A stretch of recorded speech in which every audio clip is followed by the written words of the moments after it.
내게 능력 주시는 자 안에서 내가 모든 것을 할 수 있느니라. 이 말씀은 하나님께서 오늘 또 여러분에게 주시는 말씀인 줄 믿습니다. 오늘은 특별한 날입니다. 9월 11일입니다. 바로 15년 전 2001년 9월 11일 미국 뉴욕의 110층짜리 세계무역센터 쌍둥이 빌딩이 무너지고 버지니아에 있는 국방부 펜타곤이 공격을 받아서 참사가 있는 날이기도 합니다.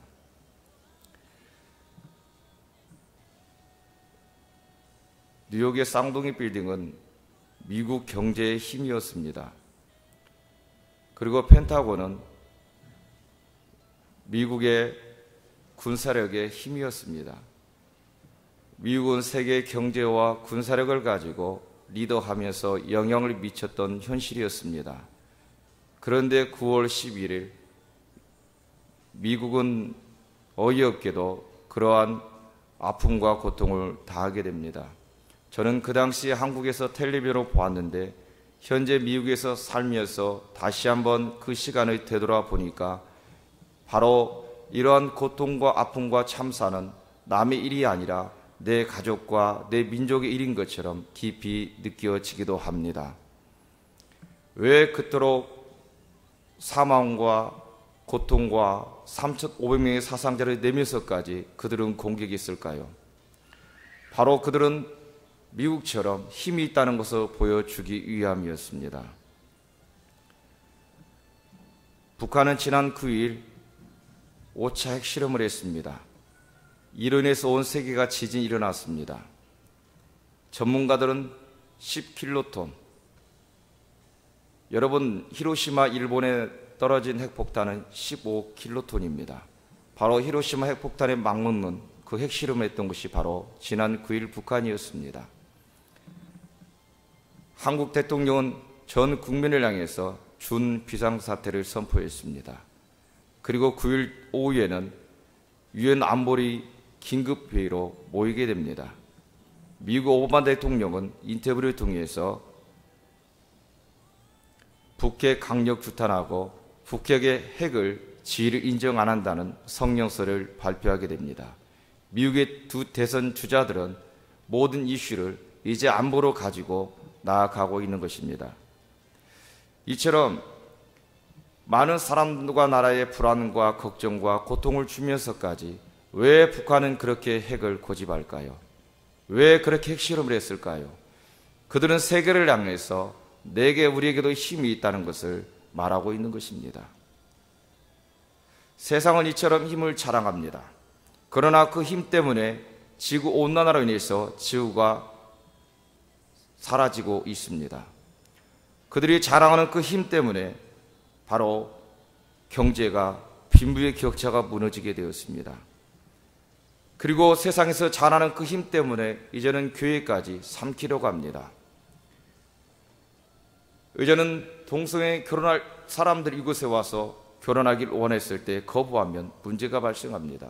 이제 조만간에는 이제는 법원에서 목회자의 설교 원고도 제출하라고 할 때가 올 것 같습니다. 이처럼 오늘 세상에 가진 힘은 힘의 논리는 세상만이 아니고 교회까지 우리의 삶까지 깊이 들어와 있음을 알게 됩니다. 오늘 성경은 그것을 능력이라고 말합니다. 성경에서 말하는 능력은 두나미스, 헬라어로 말합니다. 영어로는 다이너마이트입니다. 바로 킬로톤입니다. 이 킬로톤 다이너마이트로 거대한 산을 폭발시켜서 수많은 사람이 지나야 하는 길을 만들 것인지, 사도 바울처럼 그 복음의 능력을 가지고 힘의 권세를 가졌던 로마를 굴복시키면서 갈 것인지, 아니면 북한의 지도자처럼 그 힘을 가지고 모든 사람을 파괴하고 모든 사람의 고통과 불안을 주면서 갈 것인지, 우리는 그것을 능력이라고 바라보고 있습니다. 예전에는 능력은 시대마다 달랐습니다. 어떤 시대는 칼을 잘 다루는 무사가 최고의 능력 있는 시대가 되었습니다. 어떤 때는 시를 짓고 또한 글을 잘 쓰는 사람이 칼과 활을 드는 자보다 최고로 권세가 있고 능력 있는 시대를 살았던 것도 있습니다. 그리고 오늘날의 시대는 100m를 정해놓고 누가 빨리 달리느냐, 누가 먼저 고린 지점에 가느냐, 그것에 따라 능력을 결정하기도 했습니다. 오늘 현대는 그것을 능력을 말하지 않습니다. 현대는 럭비공처럼 전혀 생각지 않은 환경 가운데서 남들이 가보지 않는, 풀리지 않은 문제를 새롭게 풀어가고 새로운 답을 유추해가고 새로운 것을 찾아가는 그런 사람들이 능력이라고 지금 말하고 있는 시대입니다. 그렇다면 앞으로 추구하고 앞으로 이 시대를 이끌어갈 능력은 어떤 것을 말할까요? 오늘 본문에서 그 말씀을 해주고 있습니다. 그 능력에 사로잡힌 자에게 시대는 열려있고 그 능력에 사로잡힌 자에게는 하나님이 함께한다고 말씀해 주고 있습니다. 저는 여러분에게 오늘 그 능력을 소개하고자 합니다. 모든 사람이 이 세상에 논리 가운데 능력에 사로잡혀 있을 때에 사도 바울은 오늘 본문에서 그 능력을 말합니다. 여러분, 사도 바울이 오늘 어디에 있어요? 감옥에 있습니다. 그는 감옥에 갇혀 있습니다. 감옥은 화려한 옷을 벗어 던져야 합니다. 그리고 죄수 옷을 입어야 되는 것이죠. 나를 치장했던 내 삶의 능력이라고 자랑했던 모든 것을 다 뒤로한 채에 그는 감옥에 들어갑니다. 감옥에서는 내가 아무리 진실을 말해도 진실을 들어주지 않습니다. 무엇보다 자유도 없습니다. 그런데 사도 바울은 지금 감옥에 있으면서 능력에 대해서 언급하고 있습니다. 그런데 사도 바울이 지금 감옥에 있는 것은 하나님께서 그에게 최고로 안전하고 최고로 좋은 환경을 제공해 준 것이 바로 감옥이었던 것이죠.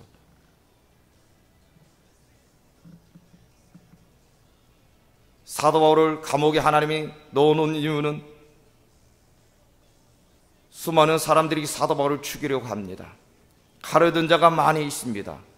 복음이 확산되는 것을 막기 위해서 물부리를 가리지 않고 그를 죽이려는 많은, 복음을 막으려는 사단의 세력이 많이 있습니다.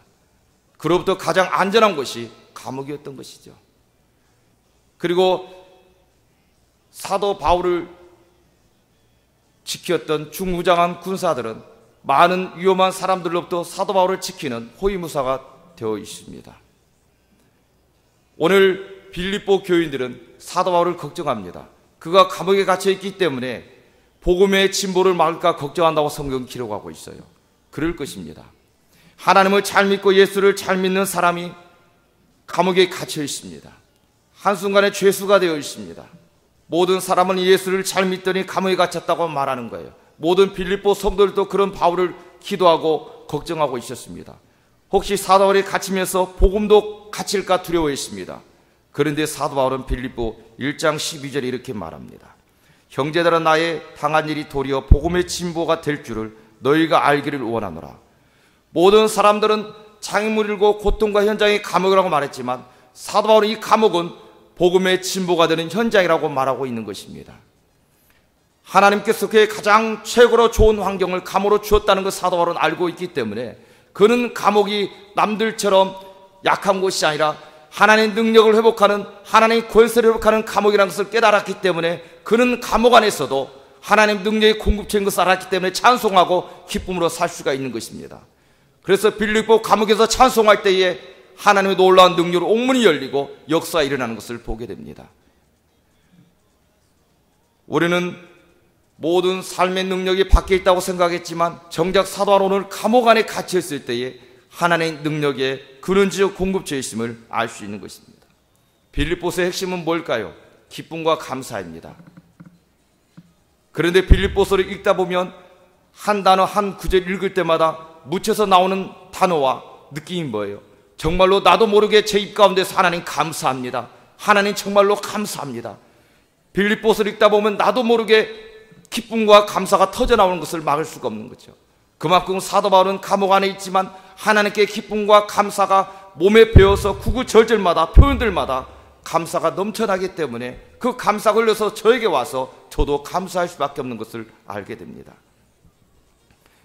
모든 사람들은 감옥은 하나님의 능력을 절망케 하는 현장이라고 생각합니다. 그러나 사도 바울은 능력의 공급처가 감옥이라고 말하고 있는 것입니다. 우리의 능력을 상실하고 만드는 것은 보이는 감옥만 있는 것이라 보이지 않는 것도 있음을 우리는 알 수가 있죠. 어떤 사람이 있습니다. 그는 15년 전에 한 사람을 사귀었습니다. 그런데 그 사람에게서 깊은 언어의 상처와 행동으로 상처를 받았습니다. 그것만 생각하면 자다가도 잠 이룰 수가 없고 그것만 생각하면 견딜 수가 없는 거죠. 그러면서 15년, 20년 가까이 흘렀습니다. 그러면서 그 사람은 그 상처를 잊을 수가 없습니다. 그런데 15년이 지나면서 하나님의 강권하신 역사 가운데서 그 사람 마음속에서 이제는 그분을 용서하기로 하나님 마음을 주셨습니다. 그리고 이제는 걸음을 옮겨서 그 사람을 찾아갔습니다. 그 사람 앞에 무겁게 입술을 열고 말합니다. 자초지정을 말하면서 내가 15년 전에 당신하고 이런 일이 있었는데 그것 때문에 너무 힘들고 고통스러웠는데 하나님 은혜 가운데 오늘 찾아오게 되었다. 그러자 상대방이 뭐라는 줄 아세요? 상대방은 그런 일이 있었어요. 나는 그 당시에 당신에게 내가 말한 것도 기억도 나지 않고 내가 한 행동을 나는 기억도 나지 않고 지금 그 문제를 저에게 말하니까 제가 당황스럽고 어떻게 하실 줄을 모르겠네요. 무슨 말입니까? 그 상대방은 아무것도 기억나지 않고 말할 수 없고 잊고 있는데 나 혼자 15년 동안 상상 속에 갇혀서 그 능력을 상실한 채 절망 가운데서 살아왔던 시간들이었습니다. 15년은 바로 허비된 시간이었음을 알 수가 있었던 것입니다. 이처럼 보이지 않게 찾아오는 것은 우리의 삶의 죄라는 것입니다. 슬그머니 죄라는 것은 우리의 삶에 찾아와서 우리 인생을 감으로 가두어 버립니다. 어느 순간에 나는 자유라고 말하지만 내 생각 속에 내 삶 속에는 감옥처럼 살아가고 있는 우리 인생을 우리는 볼 수 있는 것입니다. 그래서 죄는 우리에게 들어와서 두려움을 주기 시작합니다.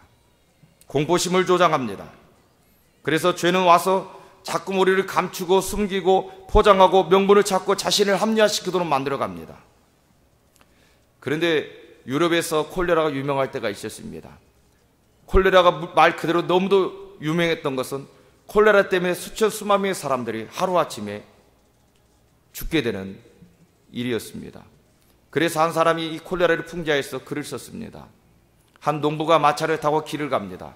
그런데 갑자기 길을 막고 있는 한 여인이 있습니다. 그런데 그 여인의 얼굴에는 면사포를 쓰고 얼굴이 보이지 않아요. 그리고 부탁을 합니다. 저를 한번 태워주세요. 농부는 여인이 가련하고 안쓰러워서 태워줬습니다. 궁금합니다. 혹시 성함이 어떻게 되세요? 어디로 가세요? 저는 누구입니다. 그러자 그 여인은 묵묵묵답 아무런 대답도 하지 않습니다. 그래도 이 농부는 계속해서 궁금해서 묻습니다. 한참을 지났습니다. 그 여인이 입을 열면서 내 이름이 그렇게 궁금하세요? 제 이름은 콜레라입니다. 아니 그러면 당신은 이 마차에 타서는 안 됩니다. 이 마차에서 내리세요. 그렇게 수없이 말했습니다. 그러자 이 콜레라 부인은 아닙니다. 저는 내릴 수가 없어요. 내리지 않을래요. 저는 가서 꼭 10명만 죽이겠습니다. 그 말에 이 농부는 더 격양되어서 10명을 죽이다니 절대 내가 마차에 태우고 갈 수가 없으니 당신은 내리시오. 정중히 말하다가도 강고적으로 계속해서 요청합니다. 그러자 그 여인은 말하기를 괜찮소. 나는 딱 10명만 죽이면 됩니다. 그러나 여기 있는 당신은 내가 죽이지 않을 테니 걱정 마시고 나를 목적지까지 데려다 주세요. 아무리 말해도 이 부인은 고지듣지 않습니다. 그러자 이 농부는 이제 지혜롭게 생각을 하고 그렇소. 그러면 꼭 10명만 죽여야 합니다. 그렇게 신신당부하고 약속을 받고 이제 하부야에 갔습니다. 드디어 그 마차는 목적지까지 왔습니다. 목적지에 내리기 전에 성육구에 오자마자 수천 명의 사람들이 죽어 있습니다. 그리고 계속해서 사람들이 죽어갑니다. 그래 이 농부는 이 마차 농부는 화가 났습니다. 아니 나와 약속이 틀리지 않소. 분명 10명만 죽인다고 했는데 밖을 보시오. 수천의 사람이 죽어가고 또 계속 죽어가고 있지 않소. 그러자 그 부인이 말합니다. 난 아무도 죽이지 않았어. 난 아무도 죽이지 않았어. 그럼 이렇게 사람들이 죽어가는 것은 무슨 요로 죽어간단 말입니까? 그러자 말합니다. 나는 아무도 죽이지 않았는데 내가 온다는 사실을 알고서 이 사람들이 그 두려움 때문에 미리 죽은 것이요. 이 이야기는 사람이 두려움의 대상보다도 얼마나 우리의 삶의 두려움이 우리 인생을 갉아먹고 우리를 죽음으로 내몰 수 있는가를 보여주는 것입니다. 사람은 질병보다도 질병에 대한 두려움이 우리 인생을 더 두렵게 합니다. 우리는 아무런 문제도 없지만 앞으로 내가 어떤 것을 닥칠 것이라는, 내가 암이 생겨 고통이 오고 내게 죽음이 오면 어떡할까? 우리는 많은 것들로 인해서 더 두려워하고 그 두려움이 결국 우리를 상실하게 만들고 우리를 감옥에 가두어 버립니다. 그것은 바로 죄가 가져온 것이었습니다. 그러나 주님께서는 뭐라고 말씀합니까? 죄는 끝났다고 말씀하셨습니다. 십자가에서 모든 죄는 끝내셨습니다. 그리고 주님은 승리하셨습니다. 우리도 승리하기를 원하고 승리하는 삶을 살길 주님은 원하십니다. 여러분, 우리는 과거에 상처가 있을 수도 있습니다. 여기 계신 분은 과거에 쓰라는 아픈 경험도 있을 수 있습니다. 어떤 분은 말할 수 없는 죄 때문에 고통스러울 수도 있습니다. 그러나 예수를 믿는다면, 예수님 여러분을 만나 주셨다면, 구원해 주셨다면 죄는 더 이상 우리의 삶에 아무런 문제가 되지 않는다는 사실입니다. 주님께서는 십자가에서 모든 죄를 해결해 주셨습니다. 우리의 모든 죄를 용서해 주셨고 이제 우리는 죄인이 아니라 하나님 의롭게 사는 하나님 믿음의 백성이라고 하나님께서 우리에게 허락해 주셨습니다. 그리고 십자가에 돌아가셨습니다. 주님께서는 내가 저희 불의를 긍휼히 여기고 저희 죄를 다시 기억지 아니라고 말씀해 주셨습니다. 사랑하는 성도 여러분, 주님이 승리하셨으면 여러분이 승리하셨습니다. 주님이 여러분을 붙들어 주셨으면 우리는 세상을 이길 수 있는 권세를 주셨음을 믿으시기 바랍니다. 모든 죄 가운데 십자가에서 모든 죄를 멸하신 주님이시라는 것입니다. 두려움도 우리의 삶의 능력을 갉아먹는 모든 것들도 다 끝났다는 것입니다. 여러분, 군대 입대해 보셨습니까? 저는 입대하자마자 제일 먼저 한 게 뭘까요? 이 조교는 긴장감을 주면서 훈련병들, 저를 포함해서 딱 내 음안에 세워놓습니다. 부모님이 계실 때는 그렇게 잘해요. 부모님이 계실 때는 조교들은 참 잘해줘요. 부모가 보고 있으니까. 군대는 이럴 것이라고 생각합니다. 그러나 부모가 간 다음에 내 음안에 들어가면 상황이 달라집니다. 그리고 나서 이 조교는 이 모든 이 훈련병들을 세워놓고 내가 10초를 줄 테니까 모두 옷을 벗어, 이렇게 말합니다. 10초 동안에 못 벗습니다. 알면서도 그렇게 합니다. 그리고 모든 사람들은 어리벙벙합니다. 그 순간에 한 사람 일부러 정해서 대단히 구타를 합니다. 그럼 사람들은 기겁을 해서 이제 옷을 벗기 시작합니다. 어디까지 벗습니까? 속까지 다 벗습니다. 그리고 하나 더 줍니다. 종이 하나, 펜 하나 던져주면서 부모님께 전상서를 쓰라고 말합니다. 그리고 모든 사람들은 앉아서 부모님께 전상서를 씁니다. 저도 그랬습니다. 사랑하는 어머니, 이놈은 불효자식이었습니다. 있을 때 잘하지 못했습니다. 어머니, 참으로 이 자식이 어머니 옆에 없을지라도 어머니 외로워하지 마세요. 꼭 어디 멀리 떠나는 것처럼 구구절절 참으로 이 전쟁터에 뛰어드는 것처럼 다시는 못 볼 것처럼 전상서 쓰면서 합니다. 그리고 전상서 편지와 함께 내 옷을 모두 벗어서 포장해서 어디로 보냅니까? 보내요. 그럼 내게는 이제는 군복이 주어졌다는 거죠. 더 이상 내게는 민간인이 아니고 이제는 나라와 국가를 위해서 부름받은 새로운 군인이 되었다는 거예요. 이게 바로 하나님 우리를 불러주시고 십자가 우리를 구원해 주셨다면 우리는 이제는 하나님의 의의 옷을 입고 살아가기 때문에 옛날 것은 끝났다는 거예요. 옛날 것은 우리의 삶에 어떤 영향도 미칠 수가 없다는 거예요. 믿으십니까? 이 사실을 사도 바울은 잘 알고 있었습니다. 그래서 그는 오라, 이 사망의 몸에서 누가 나를 건져낼 것인가, 그렇게 말합니다. 여러분, 로마 당시에 사람들이 죄를 지었을 때, 죽일 때 가장 큰 고통이 십자가 아닙니까? 근데 십자가보다 더 큰 극한 고통이 있습니다. 사형 선고를 받은 사람에게는 살아있는 채로 십자가에 그냥 묶습니다. 그리고 묶을 때에 죽었던 시체를 이제는 시체의 다리를 내 다리에 묶고 시체의 팔을 내 팔에 묶고 시체의 몸뚱아리를 내 몸뚱아리에 묶습니다. 그러면 그 순간부터 며칠 동안 이 사람은 살아있지만 시체에 묶여있기 때문에 시체를 끌어안고 며칠 밤낮을 지내야 합니다. 그러면서 썩어가는 시체가 살아있는 사람의 몸까지 부패시켜서 결국 죽게 만드는 것입니다.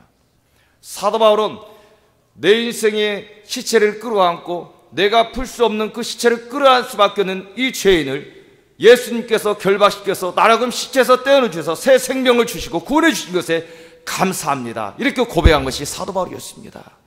그런데 오늘 우리는 너무나 많은 사람들은 내 삶에서 주님이 결박을 시체로 또 끌어주었는데도 불구하고 부패하고 썩은 그 시체를 오늘 또 많은 사람이 끌어안고 살아가고 있다는 사실입니다.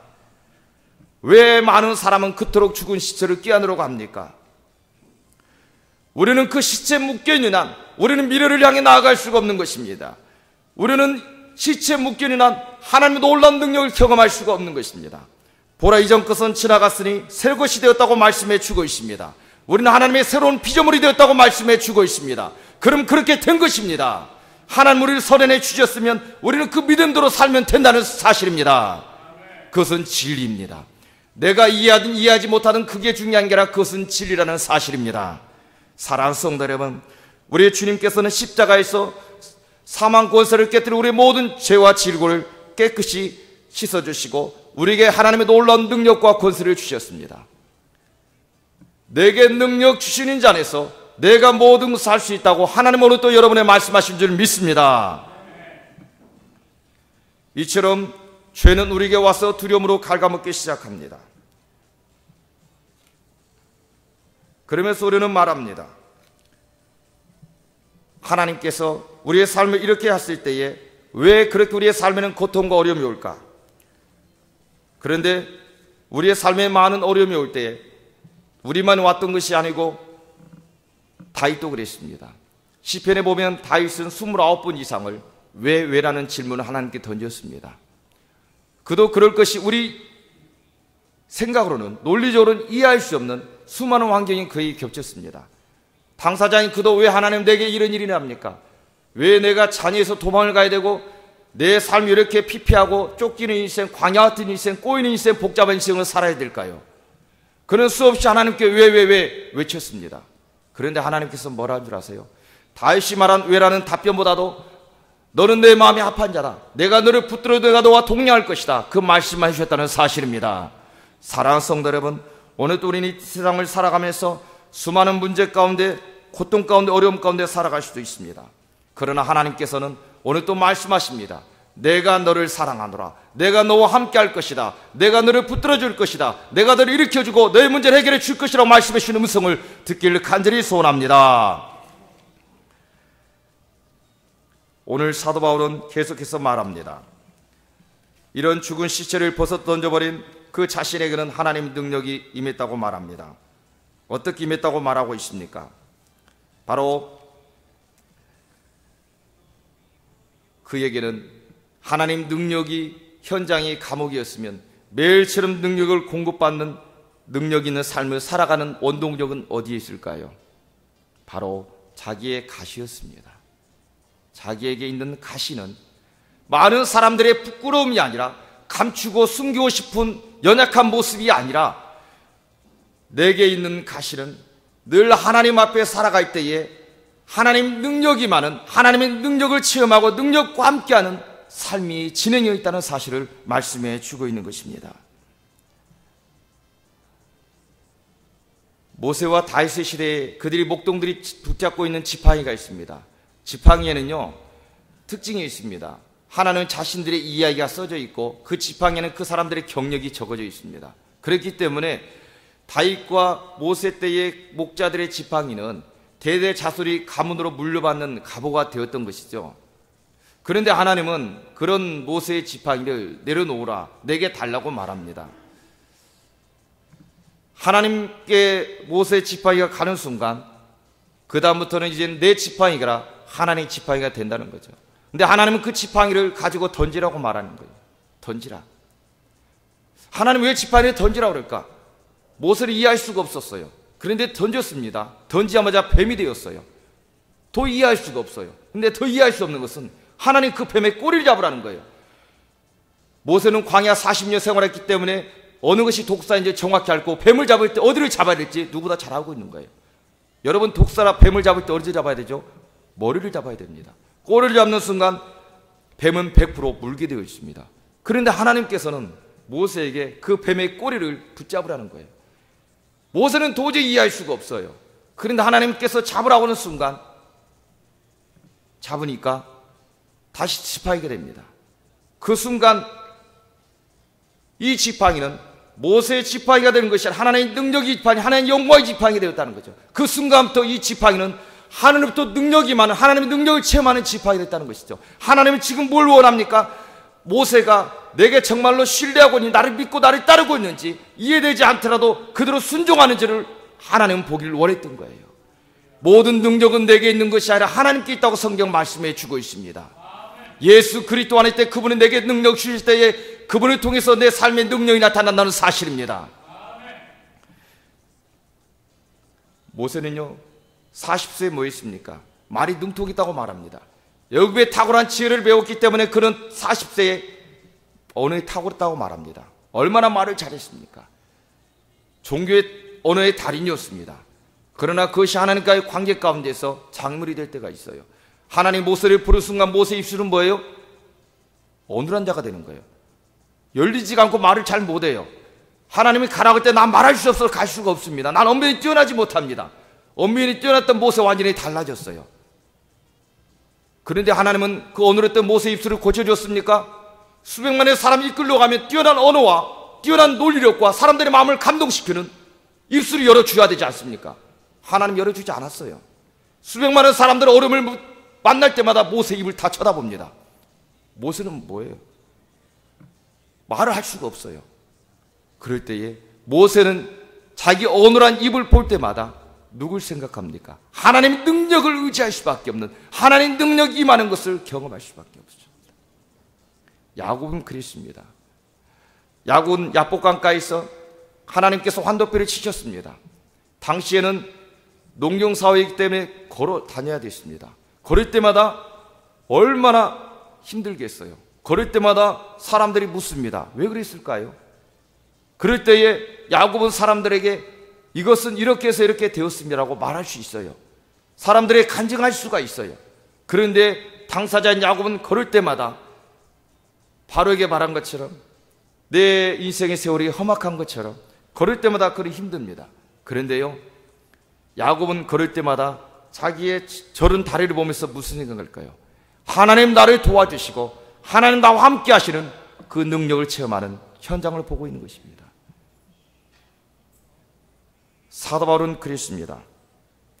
자신은 육체의 가시로 너무도 고통스러웠습니다. 많은 사람을 고치고 많은 사람을 자유케 했는데 정작 자신은 차라리 보이지 않는 곳에서 상처와 아픔이 있다면, 해결받지 못한 문제가 있다면 좋은데 모든 사람이 보는 곳에, 이 눈에 이 고통 때문에 은혜가 되지 않는 곳에 아픔으로 살아 있습니다. 그런 그 가시 때문에 하나님께 기도했습니다. 그러나 하나님께서는 그렇게 말합니다. 여러 계시를 받은 것이 즉기 크므로 너무 자고하지 않게 하시려고 내 육체에 가시고 사단의 사자를 주셨으니 이는 나를 쳐서 너무 자만하지 않게 하려 하심이라. 이것이 내게서 떠나게 하기 위하여 내가 3번 주께 간구하였더니 나에게 이르시기를 내 은혜가 너에게 족하도다. 이는 내 능력이 약한 데서 온전하여 짐이라. 그러므로 도리어 크게 기뻐함으로 나의 여러 약한 것들에 대하여 자랑하리니 이는 그리스도의 능력이 내게 머물게 하려 함이라. 모든 사람들은 가시라고 여겼고 당사자로 가시라고 여겼는데 하나님께 기도했더니 하나님은 그것은 가시가 아니라 내게 능력이 머무는, 내게 능력이 많은 현장이 바로 그 가시라고 말하는 거예요. 그는 감옥 아래 있는 것이 아니라 날마다 이 육체의 가시 때문에 하나님의 능력이 자신을 임하다 보니까 예수 이름을 선포하고 복음을 증거하고 기도할 때마다 하나님의 능력이 나타나는 것을 경험할 수가 있는 것입니다. 사랑하는 성도 여러분, 오늘 또 우리는 연약한 것 때문에, 풀리지 않는 문제 때문에, 답답한 문제 때문에, 내 심령과 삶의 고통스러운 문제 때문에 고통스러워합니까? 두려워하지 마시기 바랍니다. 고린도서 1장 17절에서 말합니다. 하나님께서는 세상에 미련한 것들을 택하사 지혜 있는 자들을 부끄럽게 하려 하시고 세상에 약한 것들을 택하사 강한 것들을 부끄럽게 하려 하시며 하나님께 세상에 천한 것들과 멸시받는 것들과 없는 것들을 택하사 있는 것들을 피하려 하시나니 이는 아무 육체라도 하나님 앞에 자랑치 못하게 하려 함이라고 말씀해 주고 있습니다. 내 육체가 내 삶의 내 인생의 문제가 연약할 때에 하나님 그 연약함을 통해서 당신의 능력을 나타내 보이시기 위해서 내 삶을 붙들어줬다고 말씀해 주고 있습니다. 예전에 한번 금요일 날에 말씀을 드린 기억이 납니다. 다시 한 말씀을 드리면 LA에 목회하신 한 목사님이 계셨습니다. 그분은 8살에 소아마비병으로 걸을 때마다 절룩거리고 힘이 들었습니다. 그리고 고등학교 2학년 때 하나님께 목회자로 서원을 했습니다. 4년 동안 밥 먹을 때마다 하루도 빼놓지 않고 하나님, 내가 목회자가 되려고 합니다. 하나님, 일을 하려고 합니다. 그러니 이 다리 좀 고쳐주세요 하고 하루도 빼놓지 않고 그분 말대로 매일처럼 매 순간 생각날 때마다 의식적으로 기도했다고 합니다. 그리고 대학교 2학년 때 그 기도가 끝났다고 합니다. 미국에 와서 걸어갈 때에 포스터에 그 교회에서 시유 집회가 있다고 해서 그 교회에 들어갔습니다. 미국 교회 5분이 오는 사람들의 뜨겁게 정성껏 간절히 기도해 주는데 자신도 기도를 받았습니다. 기도를 받는 가운데 신유 집회이기 때문에 하나님의 능력과 치유가 임할 것을 기대하고 기도를 받았습니다. 그리고 나서 그 목사님이 선포합니다. 당신은 나았습니다. 그런데 보니까 자신은 낫지를 않았거든요. 그러고 나서 나중에 그 목사님이 여쭤봤습니다. 왜 낫지 않았습니까? 그러니까 결국 그 목사님은 믿음의 문제라고 말해요. 그러면 갑자기 화가 나더래요. 그분 표는 그대로 분노가 나더래요. 왜요? 자신은 하나님의 일하려고 그렇게 고등학교 때부터 열심히 기도하고 하나님께 간절히 기도했는데, 내가 내 자신을 잘되게 위한 것이 하나님 영광에서 그렇게 기도했는데 하나님 고쳐주지 않으니, 그럼 내가 그토록 기도했던 것은 뭐란 말인가? 결국 사람이 아니라 하나님께 그 서운함이 있더라는 거죠. 그러면서 그 목사님이 그렇게 말하더래요. 형제님, 사도 바울은 가시를 낳았을까요? 그러면서 그 얘기를 합니다. 사도 바울은 가시를 낳았다고 말합니다. 사도 바울은 하나님 앞에 그 가시에서 3번 죽게 부르짖었는데 주님께서는 사도 바울에게 응답해 주셨기 때문에 사도 바울은 더 이상 응답을 받고 그 가시를 낫게 해달라고 기도하지 않았다는 거예요. 그 자체가 사도 바울에게는 응답이라는 거예요. 그 순간, 그 말씀을 듣는 순간 자신이 한 대 얻어맞은 것처럼 진리를 깨달았답니다. 그러면서 내가 육체는 낫지 않았지만 그 순간 자신에게 있는 연약한 육체 가운데 하나님 응답해 주셔서 그분은 하나님 감사합니다. 그 후로도 지금도 계속해서 그분은 걸을 때 불편하고 어렵지만 육체로 하나님이 고쳐주지 않았지만 하나님 그분을 심적으로 고쳐줬기 때문에 더 이상 그 뒤로는 이것을 고쳐주세요 기도하지 않았다는 거예요. 하나님께서 내게 은혜가 족하다, 내가 연약한 가운데 아픈 가운데 내 능력이 있기 때문에, 은혜가 있기 때문에 그 사실을 깨닫는 순간 이 목사님은 그로부터 너무도 자유스럽고 기쁨과 행복한 사역을 하고 있다는 거죠. 지금 그 목사님은 우리가 가까운 LA에서 사역하고 있습니다. 사랑하는 성도 여러분, 오늘 우리는 우리의 삶의 가난함과 연약함과 날마다 힘든 어려운 문제를 감추고 싶은 마음의 상처와 아픈 문제들로 인해서 우리는 좌절합니다. 그러나 뒤집어 보십시오. 오늘 또 그것이 우리의 삶에 하나님의 능력이많은 하나님의 통로로서 우리를 주신다라면 어찌 하나님 우리의 건강도 주시고 우리의 삶의 능력을 붙들어 주시지 않겠습니까? 사랑하는 성도 여러분, 다윗은 시글라에서 돌아왔습니다. 부하들과 함께 돌아왔는데 돌아올 때 와서 보니까 온 마을이 불탔습니다. 그리고 죄만 남았습니다. 사랑하는 자녀와 가족들 어디를 끌려가지도 알 수도 없습니다. 그리고 사랑하는 부하들은 돌로 치러 갑니다. 다윗은 너무도 고통스럽고 진퇴의 양단에 빠져 있습니다. 그럴 때에 다윗은 정말로 난감했습니다. 어떻게 했을까요? 지금 쫓아가도 부족할 텐데 그는 에봇을 가져오라고 합니다. 그리고 하나님께 기도했습니다. 여러분, 내 처자식 어디로 끌려가지도 알 수도 없는데 지금 쫓아가도 부족한데 다윗은 지금 에봇을 주고 기도한다고 그래요. 이것을 바라보는 부하들은 어떤 생각이 들까요? 정말로 위기 순간, 절대절명의 순간에 생명의 위기가 있는 그 순간에 에봇을 가지고 기도하겠다는 그 다윗을 바라보는 부하들은 어떤 생각이 들까요? 그러면 다윗은 그 모든 사람들이 알지 못하는 그 무엇인가를 알고 있지 않았겠습니까? 에봇을 달라 그럽니다. 그리고 다윗은 기도합니다. 하나님께 기도하는 순간 하나님께서는 말씀하셨습니다. 추격하라. 내가 너와 함께 할 것이다. 사랑하는 성도 여러분, 내가 너를 위해서 하나도 잃지 않고 너를 위한 내가 플랜과 계획이 있다고 말씀해 주셨습니다. 오늘 또 우리는 힘들고 어려운 순간들마다 어떻습니까? 오늘 또 여러분 많은 환경들 가운데서 에봇을 갖춰서 기도할 수 있는 그런 믿음이 있습니까? 오늘 또 사도 바울처럼 감옥 가운데서 하나님의 능력을 경험하는 원동력이 되고 또 나서 내 몸의 연약함이 하나님의 능력을 체험하는 동력이 된다는 사실을 여러분 믿으십니까? 오늘 또 많은 사람은 세상의 능력을 붙잡고 살아가기를 원합니다.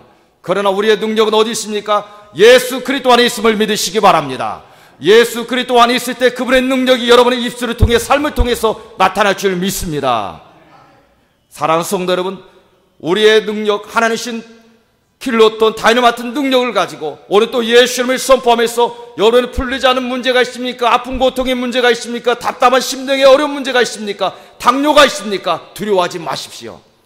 사단이 여러분을 끌고 갈지라도 두려워하지 마십시오. 오늘 또 예수님을 선포하면서 그 권세를 붙잡고 나아갈 때에 오늘 또 사도 바울처럼 하나님을 찬양과 기쁨과 감동할 때에 어찌 하나님께서 옥문을 열어주시지 않으며 어찌 하나님의 능력을 주시지 않겠습니까? 오늘 또 저와 여러분의 삶에 그런 능력으로 붙들림하는 놀라운 기적과 역사를 체험할 수 있길 주의 이름으로 간절히 축원합니다.